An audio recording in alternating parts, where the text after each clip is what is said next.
ہم بھی naturally physically خدا کی ذات کو سوالات کرنے لگتے ہیں، which is okay، کیونکہ خدا یہ بات جانتا ہے، پر ہم انسان ہیں، اور اگر کوئی لمبی چوڑی بیماری آ جائے تو ہم کہتے ہیں یہ کسی گناہ کے باعث ہے، اور اکثر یہی سوچتے ہیں اے کسی گناہ کا نتیجہ ہے۔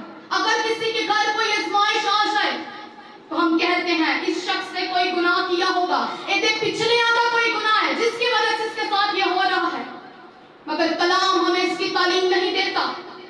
آزمائش کا آ جانا ضروری نہیں کہ کسی گناہ کے باعث ہو، کیونکہ یعقوب کے خط اس کے پہلے باب اور تیسرے آیت میں لکھا ہے خداوند ان آزمائشوں کو اسی لیے آنے دیتا ہے تاکہ ہمارے اندر صبر پیدا ہو، وہ صبر جو ہمیں کامل کرتا ہے۔ خداوند ہمارے اندر برداشت کو پیدا کرتا ہے۔ ابراہیم نے کوئی گناہ نہیں کیا تھا، پھر بھی خداوند نے اسے آزمایا۔ سو میرے عزیزوں، جب آپ بطور ایماندار زندگی گزار رہے ہیں اور آزمائشیں آ جاتی ہیں تو دولیے نہیں بلکہ ابراہیم کی طرح یہ کہنے کا حوصلہ رکھیے، جب خدا آپ سے کہے اے میری بیٹی اے میرے بیٹے، تو آپ بھی یہ کہنے کا حوصلہ رکھیے میں حاضر ہوں۔ خداوند ایسے لوگوں کو پسند کرتا ہے جو اچھے حالات ہی میں گیت نہیں گاتے، بلکہ جب خداوند ان سے کوئی قربانی کرنے کے لیے کہتا ہے، تابعداری کرنے کے لیے کہتا ہے، اس میں بھی وہ کہتے ہیں گاڈ I am here، میں تیرا بندہ ہوں، میں تیری بندی ہوں، میرے لیے تیرے قول کے موافق ہو۔ ابراہیم کی زندگی میں ہمیں مکمل سرنڈر دکھائی دیتا ہے، اور کلام بتاتا ہے اگلی صبح ابراہیم اٹھا اور صبح سویرے اس نے لکڑیاں چیڑی۔ آپ والدین یہاں پر موجود ہیں، اور اگر والدین نہیں بھی ہیں تو جس کسی کو آپ عزیز رکھتے ہیں، اگر آپ اس کے بارے میں تصور کریں، امیجن کریں، تو آپ سوچتے ہیں ابراہیم پر وہ رات کتنی باری گزری ہوگی۔ شاید آپ میں سے بھی کئی لوگوں کی زندگیوں میں ایسی راتیں آئی ہوں جب آپ کو پتا ہے اگلی صبح میرے ساتھ کیا ہونے کو ہے، یا شاید کوئی ایسی چیز جو خداوند نے آپ سے لے لی ہو اور آپ اس کے غم میں ہیں اور کہتے ہیں خدا صبح نہ ہی ہو، مگر ابراہیم کی زندگی میں وہ صبح آ گئی اور اس نے بڑے باری دل سے وہ لکڑیاں چیڑی ہوں گی۔ بائبل اس پر خاموش ہے، اس نے اپنی بیوی سارا کو بتایا ہوگا یا نہیں، مگر مجھے لگتا ہے ہم نہیں جانتے، پر مجھے لگتا ہے اس نے سارا کو نہیں بتایا ہوگا، کیونکہ اگر وہ سارا کو بتا دیتا تو ایک ماں کا ایموشنل ریلیشن شپ اپنے بچے کے ساتھ والد کی نسبت تھوڑا ڈیفرنٹ ہوتا ہے۔ یہ نہیں کہ باپ پیار نہیں کرتے، مگر ماں ذرا زیادہ ایموشن ہوتی ہے۔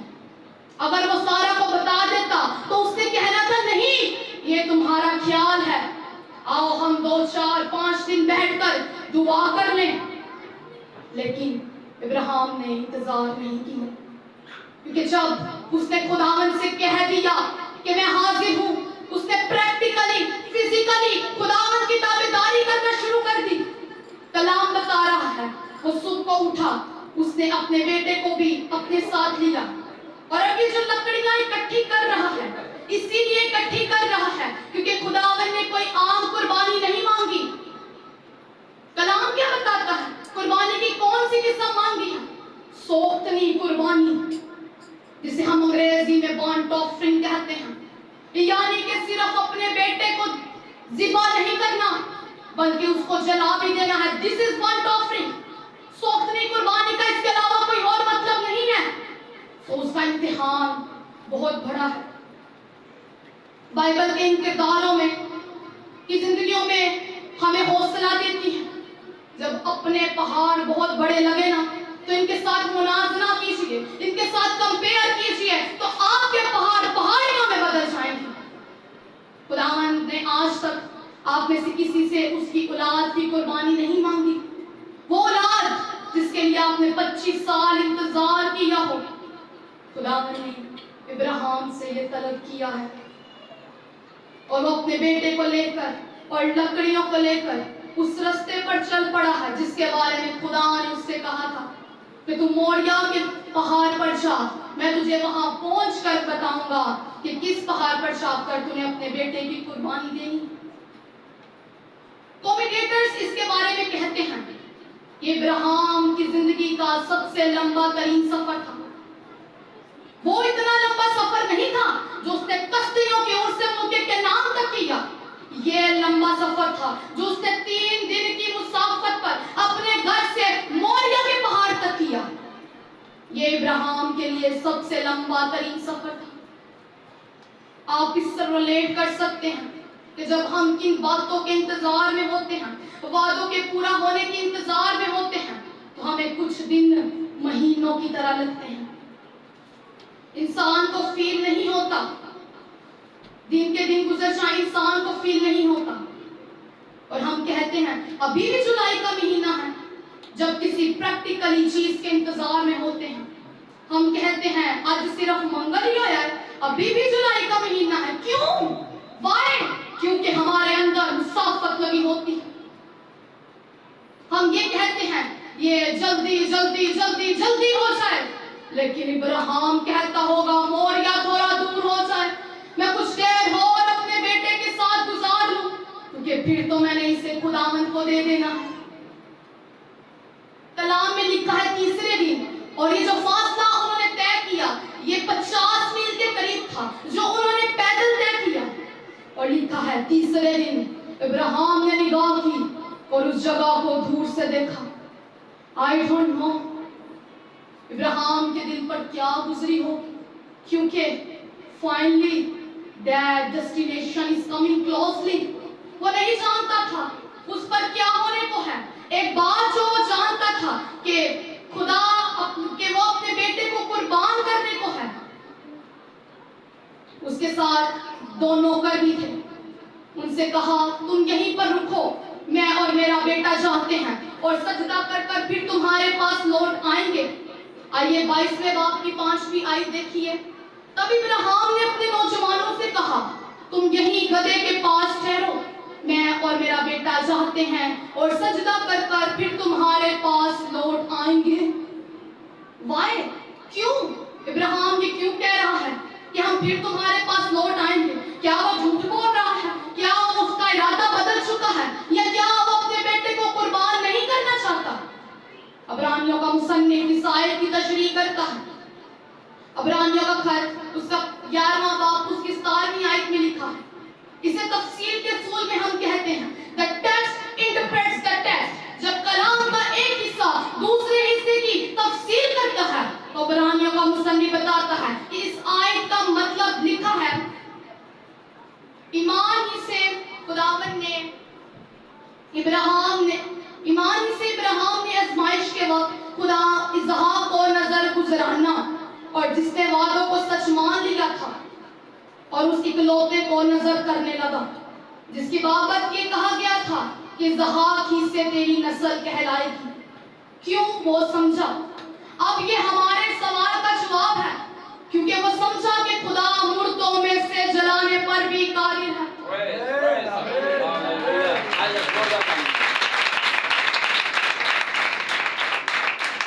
چنانچہ انہی میں سے تمثیل کے طور پر وہ انہیں پھر ملا۔ اسحاق کیا قربانی کرنا نہیں چاہتا تھا؟ جب اس نے خداوند کو ہاں کہہ دیا تو اس نے اپنے دل میں بھی پریکٹیکلی فزیکلی اس کو ہاں کہہ دیا تھا۔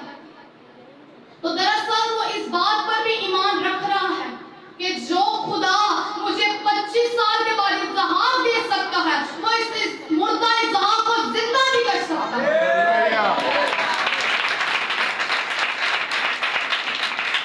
اور وہ سوچ رہا ہے، وہ تصور کر رہا ہے کہ میں اپنے بیٹے کو باندھوں گا، اس کا گلا کاٹوں گا اور اس کی سوکھنی قربانی کروں گا۔ اس نے کہا میں اور میرا بیٹا جاتے ہیں اور سجدہ کر کر آ جائیں گے۔ یہ آج صبح دوسری سیکھنے کی بات یہ ہے، آزمائشوں میں خداوند کی پرستش کرنا مت روکیے، سجدہ کرنا مت روکیے۔ ابراہیم نے اپنی آزمائشوں میں خداوند کو سجدہ کیا، وہ بڑبڑایا نہیں جس طرح اکثر ہم بڑبڑانے لگتے ہیں۔ اس نے یہ نہیں کہا جا میں تیرا انکار کرنا ہاں، میں تیرے ساتھ نہیں چل سکتا، تو مجھے چھوڑ دے، مجھے یہ لڑکا رکھنے دے اور بس میں اس کے ساتھ خوش ہوں۔ میرے عزیزوں، آزمائشوں میں خداوند کے حضور سرنڈر کیجئے، خداوند کے حضور ہتھیار ڈال دینا، تابعداری کرنا، یہ حقیقی پرستش ہے۔ بائبل میں پہلی دفعہ اس مقام پر لفظ ورشپ کے لیے استعمال ہوا ہے، اور دیکھیے یہ ہیکل میں نہیں ہو رہی، یہ کسی ہاؤس چرچ میں نہیں ہو رہی، بلکہ یہ تو اس رستے میں ہو رہی ہے جو قربانی کا رستہ ہے۔ تو کئی دفعہ جب ہم بیسٹ ورشپ اپنی زندگی میں کر سکتے ہیں تو آپ اس مقام پر خداوند کی کریں جہاں پر آپ کی آزمائش ہو رہی ہو، جہاں پر خداوند کی تکفیر کرنا بڑا آسان ہو۔ جب آپ اس مقام پر گھٹنے ٹیک کر خداوند کو سجدہ کر دیں گے اور کہیں گے کہ خداوند تو نے لیا، تو نے دیا، اور تیرا ہی نام مبارک ہو۔ That is worship۔ مریم کا یہ کہہ دینا میں تیری بندی ہوں، میرے لیے تیرے قول کے موافق ہو، this is worship۔ دانیال کا یہ کہہ دینا اے بادشاہ میں اس مورتی کو سجدہ نہیں کروں گا، مجھے مرنا منظور ہے، this is worship۔ ہم کون سی ورشپ کر رہے ہیں؟ ہم کس خدا کو مانتے ہیں؟ اگر ہم تابعداری کے ساتھ، سنجیدگی کے ساتھ، پریکٹیکلی، فزیکلی اس کو سجدہ نہیں کر سکتے تو ہمارا کہاں کا خدا؟ آج جب خداوند آپ کو اس وادی میں سے گزار رہا ہے، آپ کا یہ کہہ دینا خداوند جیسے بھی دن کیوں نہ ہو، کچھ بھی کیوں نہ ہو، تو جو کچھ چاہتا ہے اپنے بندے کے ساتھ، اپنی بندی کے ساتھ کر۔ This will be your highest worship۔ اس نے ان نوکروں سے کہا میں اور میرا بیٹا آگے بڑھیں، اور کیا باپ اور بیٹے کی کنورسیشن ہو رہی ہے۔ اس ٹائم باپ کے دل کی دنیا کچھ اور ہے، اور پتہ نہیں وہ کیا سوچ رہا ہوگا۔ کئی دفعہ اس نے اپنے ذہن میں وہ چاقو، وہ چھری اٹھائی ہوگی، کئی دفعہ اس نے اپنے خیالوں میں اپنے بیٹے کو باندھا ہوگا۔ میرے عزیزوں، اس سے پہلے کہ ہم تابعداری کریں، فزیکلی ہم خدا کو کچھ پیش کریں، it has to be happen here۔ جب تک ہم دل میں اس چیز کو نظر نہیں کر سکتے، ہم پریکٹیکلی اس چیز کو نظر نہیں کر سکتے۔ آپ نے کہیں جہاں تک تقریر کرنی ہو، آپ 2-4 دن پہلے اس سٹیج پر چڑھتے ہیں، امیجینیشن کرتے ہیں میں مائک پکڑوں گا، میں مائک پکڑوں گی، میں یہاں پیج رکھوں گا، میں یہاں پیج رکھوں گی۔ آپ کی امیجینیشن ہوتی ہے کیونکہ خداوند نے ہمارے اندر جبلت میں یہ چیز رکھی ہے۔ ابراہیم نے بھی کئی دفعہ اپنے بیٹے کو قربان کرنے کا تصور کیا ہوگا، اور اتنی ہی دفعہ اس باپ کا دل محبت سے کٹ گیا ہوگا۔ کئی دفعہ شاید وہ اضحاق سے چھپ کر رویا بھی ہوگا، اور کلام کہتا ہے باپ ابراہیم، کلام کہتا ہے دونوں آگے بڑھے، اور لکھا ہے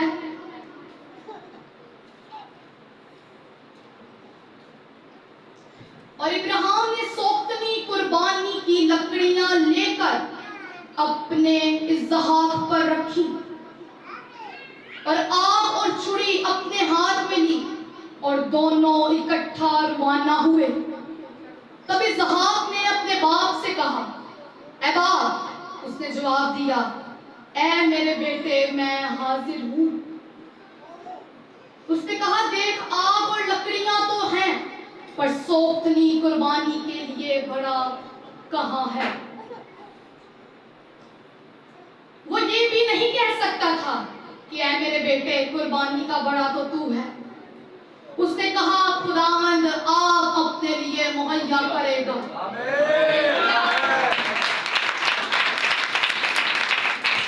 اس کے بارے میں کومنٹیٹرز کہتے ہیں یہ اس کا ایمان تھا کہ خداوند جب میرے بیٹے کو زندہ کر دے گا تو قربانی کے لیے اس مقام پر، اس جگہ پر بڑا ضرور مہیا کرے گا۔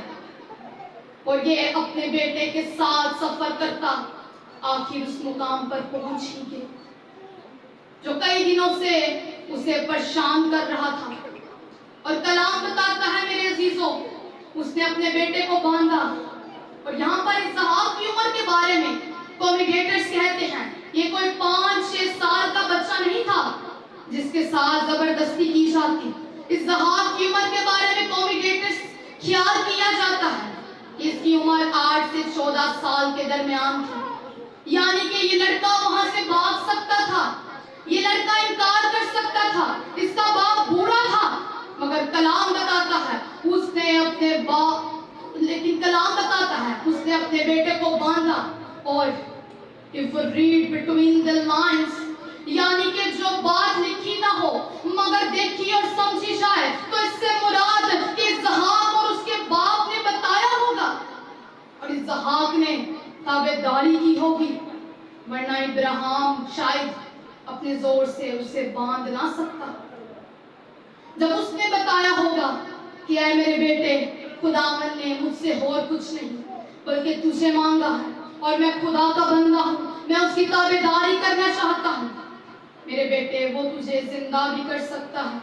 آئی امیجن یہ کنورسیشن ہوئی ہوگی اور اس کے بیٹے نے کہا ہوگا اے باپ میں حاضر, اور اس نے اس کے ہاتھوں کو باندھا. اور کلام بتاتا ہے کہ اس نے لکڑیوں پر رکھا. It is so hard to imagine. آپ اپنے بچے کو اس لمحے میں تصور کر سکتے ہیں, اور اگر آپ کی اولاد نہیں تو کسی چھوٹے بہن بھائیوں کو اس مسئلے پر رکھ کے دیکھیں, وہ سوچتا ہوگا کچھ سیکنڈز کے بعد یہ لڑکا مجھے باپ کہہ کر نہیں پکارے گا. ابراہیم کے لیے وہ وقت رک گیا ہوگا جیسے ہمارے لیے رک جاتا ہے. اور کلام بتاتا ہے کہ اس نے چھری کو اٹھایا اور اس کی نظر اپنے بیٹے پر تھی اور وہ عہد کر چکا تھا کہ یہ چھری اب میں اپنے بیٹے کی گردن پر چلاؤں گا, میں اس کو مار دوں گا. اور کلام کہتا ہے جیسے ہی اس نے چھری اٹھائی اور آسمان سے آواز آئی تب خداوند کے فرشتہ نے اسے آسمان سے پکار کر کہا اے ابراہیم, اے ابراہیم. اس نے کہا میں حاضر ہوں. پھر اس نے کہا کہ تو اپنا ہاتھ لڑکے پر نہ چلا اور نہ اس سے کچھ کر, کیونکہ میں جان گیا ہوں کہ تو خدا سے ڈرتا ہے, اسی لیے کہ تو نے اپنے بیٹے کو جو تیرا اکلوتا ہے مجھ سے دریغ نہ رکھا.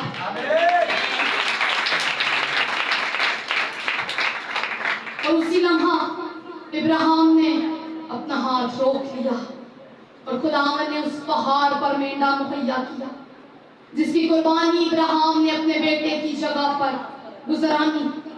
مگر یہ جو آیت ابھی میں نے آپ کے لیے پڑھی ہے یہ اس پہلی آیت کا جواب ہے کہ خدا ابراہیم کو کیوں آزما رہا ہے.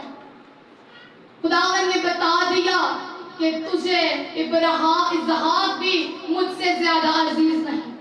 خداوند نے کہا میں دیکھنا چاہتا تھا جس سے تو محبت کرتا ہے کیا تو اس سے میرے آگے عزیز رکھتا ہے. میرے عزیزوں اس کا حکم سر آنکھوں پر ہونا چاہیے جو ہم نہیں رکھتے. ہم انسانوں کو خوش کرنے کے لیے اس جناب مسیح کو ناراض کر دیتے ہیں. یہ ہے ہماری تابعداری. ہم کہاں پر جی رہے ہیں. خداوند یہ دیکھنا چاہتا ہے کہ ہماری زندگی میں اس کا لیول کیا ہے.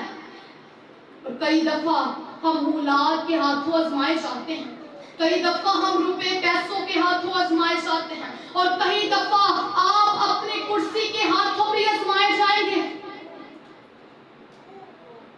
جو کچھ بھی کیوں نہ ہو, اگر خداوند آپ کو اسے چھوڑنے کے لیے کہتا ہے یا خداوند کہتا ہے یہ چیز مجھے دے دے, تو ہمارا جواب ہاں کے علاوہ کچھ نہیں ہونا چاہیے. کیوں؟ کیونکہ میرے عزیزوں خداوند ہماری زندگی میں اپنی فرسٹ پرائیورٹی چاہتا ہے. خدا نے ابراہیم کو جب اسحاق دیا تو شاید ابراہیم کا اسحاق کے ساتھ بڑا دل لگ گیا تھا, اور خداوند نے پھر اسے اس چیز سے آزمایا جسے وہ سب سے زیادہ پیار کرتا تھا, محبت کرتا تھا. اور خداوند نے اس سے کہا اب میں جان گیا ہوں کہ تجھے اسحاق بھی مجھ سے زیادہ عزیز نہیں. میں نے جو فزیکلی زندگی میں اس چیپٹر سے کچھ سال پہلے ایک اصول سیکھا کہ ہر روز اپنی زندگی کی ہر چیز خداوند کے قدموں میں لا کر رکھیے. خواہ زندگی کا ساتھی ہے، خواہ خاندان کی برکت ہے، خواہ خدمت کی برکت ہے، خواہ اولاد کی برکت ہے، خواہ والدین ہیں، خواہ بہن بھائی ہیں، کچھ بھی خداوند سے کہیں، خداوند یہ سب کچھ تیرا ہے. تجھ سے زیادہ مجھے کوئی چیز عزیز نہیں، تجھ سے زیادہ میں کسی سے محبت نہیں کرتا، تجھ سے زیادہ میں کسی سے محبت نہیں کرتی. جب آپ یہ قربانی کا پہاڑ چڑھ لیں گے جیسے ابراہیم نے چڑھا، لکھا ہے خدا نے مینڈا مہیا کیا اور اس نے اس جگہ کا نام یہوہ یری رکھا اور کہا خداوند کے پہاڑ پر مہیا کیا جاتا. یہ بھی کہتے ہیں مگر جب اس پہاڑ پر چڑھ دیں گے ہم کہتے ہیں خداوند نہیں میں تے تھلے تو یہوہ یری ہے، تو یہوہ یری ہے تو میں تے تھلے ہی مہیا کر. نہیں، ایسا نہیں ہوتا. ابراہیم کو یہوہ یری کا پتہ تب چلا جب اس نے قربانی کے لیے وہ پہاڑ چڑھا. اور میں ایک دفعہ ایک کتاب پڑھ رہی تھی اور میں اس میں لکھا تھا کہ دوسری طرف سے ابراہیم اور اسحاق پہاڑ چڑھ رہے تھے اور ایک طرف سے یہوہ یری مینڈا مہیا کر رہا تھا. خداوند جانتا ہے کہ میں اسے کیا کام کرنے کو. خداوند نے ابراہیم کو تو اس کا اسحاق واپس کر دیا اور اس اسحاق کی قربانی کی جگہ ہمارے جناب مسیح یسوع ناصری کی قربانی کی تمثیل ہے. کیونکہ یوحنا 3:16 میں لکھا ہے خدا نے دنیا سے ایسی محبت رکھی اس نے اپنا اکلوتا بیٹا بخش دیا تاکہ جو کوئی اس پر ایمان لائے اللہ نہ ہو بلکہ ہمیشہ کی زندگی پائے.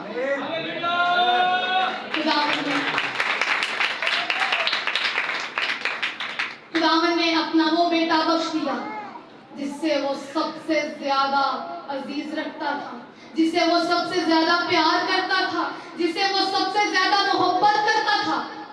وہ ازل سے اس کے ساتھ تھا. اس نے کبھی اس گناہ آلودہ زندگی میں قدم نہیں رکھا تھا. خداوند نے اپنا وہ اکلوتا بخش دیا، وہ ہماری خاطر گناہ بن گیا، اس کے اوپر لکڑی لا دی گئی اور وہ اس پہاڑ پر چڑھ کر گیا اور اس نے اس پہاڑ تک سفر کیا. اور باپ نے جو عدالت کی چھری اور آگ تھی اپنے بیٹے سے باز نہ رکھی. موریا کا وہ مقام جہاں پر ابراہیم کو تو اس کا اسحاق واپس کر دیا گیا، لیکن اس موریا کے مقام پر تواریخ کی دوسری کتاب اور تیسرے باب کی پہلی آیت بتاتی ہے کہ یروشلم قائم ہے جہاں پر ہیکل قائم کی گئی اور اسی علاقہ میں کچھ دور گلگتہ کا پہاڑ تھا جسے کھوپڑی کی جگہ کہتے ہیں. جناب مسیح یسوع ناصری لکڑی کو لے کر اس پہاڑ تک چڑھا، اس پر مقدمے ہوئے، اس پر تھوکا گیا، اس پر کانٹوں کا تاج رکھا گیا اور وہ صلیبی موت گوارا کر گیا. اور ابراہیم کو تو یہ ایمان تھا کہ خدا اس کے بیٹے اسحاق کو زندہ کر دے گا. اس کی نوبت تو نہ آئی مگر خدا نے اپنے بیٹے کو جس سے اس نے صلیب پر جان دی تھی وہ مر گیا، وہ دفن ہوا اور تیسرے روز مردوں میں سے جی اٹھا.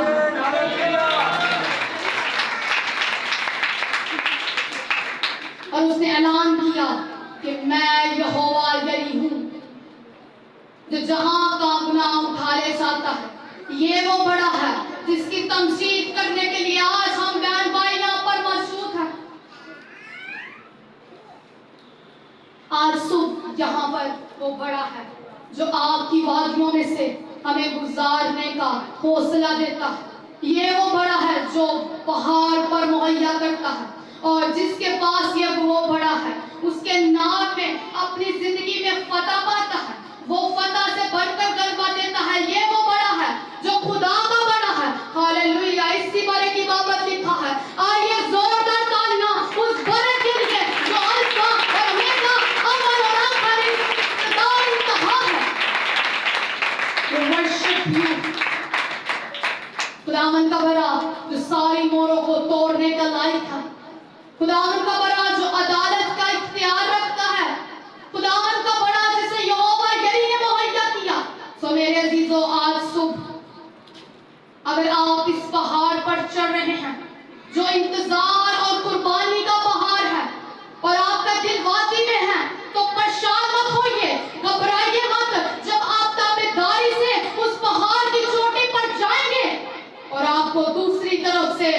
آپ سے پہلے وہاں پر یہوہ یہیں کھڑا ملے گا، اور جو آپ کی ضرورتوں کو، آپ کی دلی مرادوں کو جانچنے کی قدرت رکھتا ہے، وہ آپ کے دل پر نظر کرتا ہے۔ اسی لیے کلام میں لکھا ہے، خداوند اگر تجھے بیل اور بکرے پسند ہوتے تو میں تجھے یہ سب کچھ دیتا، مگر تیری قربانی تو شکستہ دل ہے۔ ہمارا شکستہ دل ہونا چاہیے۔ خدا کو یہ دیکھو دوکھوں کی ضرورت نہیں، بلکہ خدا ہماری قربانی شکستہ دلی سے چاہتا ہے۔ اور اگر آج صبح خداوند آپ سے کہہ رہا ہے تو تابعداری کیجیے۔ اس آزمائش پر خداوند یسوع مسیح کے نام پر گاری مانگے، اور خداوند آپ کی سوچ سے بڑھ کر آپ کو برکت دے گا۔ خداوند نے جیسے ابراہیم کو اسحاق واپس کر دیا اور کہا کہ یہ میں تجھے صرف یہ بیٹا نہیں بلکہ اس کے وسیلے سے قوموں میں تیرا نام ہوگا اور قومیں اس کے وسیلہ سے برکت پائیں گی، یہ وعدہ بھی اس برے میں پورا ہوگا جس کی ورشپ ہم سب کرتے ہیں۔ آپ شاید اتنا سا بھی خداوند کو نہیں دے سکتے۔ خداوند کو اتنا سا دے کے دیکھیں، وہ آپ کے دل کو، آپ کے ہاتھ کو، آپ کے ذہنوں کو، آپ کے خاندانوں کو اتنا دے کر دے گا۔ وہ رحیم شفیق خدا ہے کہ آپ سے سنبھالا نہیں جائے گا۔ شکر گزاری کیجیے۔ خداوند یہوہ یہی ہے، وہ مہیا کرتا ہے اور اس کا دیا کبھی نہیں ختم ہوتا، اس کا دیا کبھی کم نہیں ہوتا۔ خداوند آپ سب